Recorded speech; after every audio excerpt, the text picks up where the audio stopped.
I want to welcome in from Mount Sinai Hospital, Dr. Robert Parisien.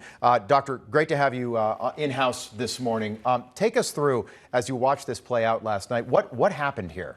Well, Rob, good to be with you this morning. So, I think that this highlights first and foremost that the health and the safety of the athlete comes first and takes precedent, and really the game is secondary. And then we saw that last night with the NFL appropriately sort of postponing this game and really focusing on Damar Hamlin. Now let's look at the play and look at what happened and what we're being reported, that there was a cardiac event, there was a cardiac arrest on the field. When we think of cardiac events on the field, we think of things such as something called a hypertrophic cardiomyopathy. Now this is an anatomic variability within the heart, where the heart is a little bit enlarged. Think of Reggie Lewis with the Boston Celtics, for example, when he collapsed from an atraumatic event.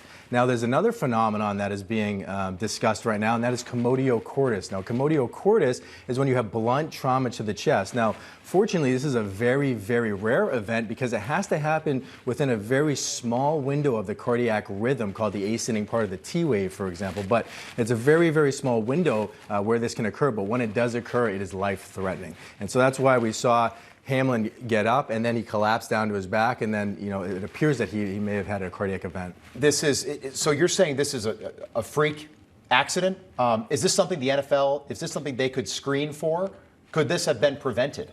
Well, so, as far as the accident is concerned, we don't know how many times these athletes are actually being hit within that window and nothing happens and nothing occurs. We don't have that data. We likely will never have that data.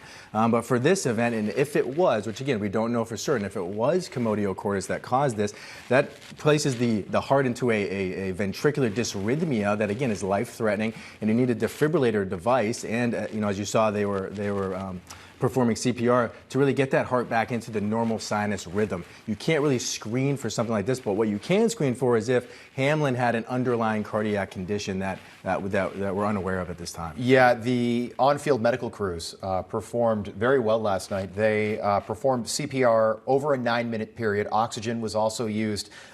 They did restore his heartbeat, and then he was taken quickly by ambulance to the University of Cincinnati Medical Center. He's still listed in critical condition this morning. Take us through what that means. The incident happened on the field at 8:55 p.m. His heart apparently stopped.